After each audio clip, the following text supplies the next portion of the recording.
మిత్రులారా, ప్రపంచవ్యాప్తంగా ear phones, ear buds వాడకం సంఖ్య పెరిగిపోయింది. ఇప్పటికే ప్రతి 5 టీనేజ్లలో ఒకరికి చెవి ఇన్ఫెక్షన్ నుంచి హియరింగ్ లాస్ అయినట్టు తెలిసింది.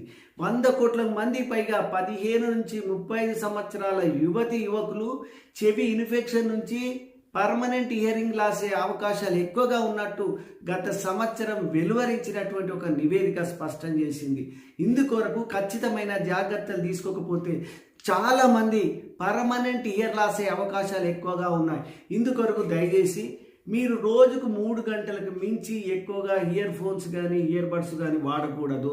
మీ టైంను తగ్గించుకోండి. అలాగనే దాని యొక్క వాల్యూమ్ 85 డెసిబెల్ కంటే ఎక్కువగా అయినట్టయితే చెవి డ్యామేజ్, హియరింగ్ లాస్ 100% పక్కా. అందుకే మీరు ఇయర్ ఫోన్స్లో ఉన్నటువంటి వాల్యూమ్లో 50% కంటే తక్కువగా వాడాలి. ఫ్రీక్వెంట్గా బ్రేక్స్ తీసుకోవాలి. చెవిటి వాళ్ళగా మిగిలిపోతారు. జాగ్రత్త.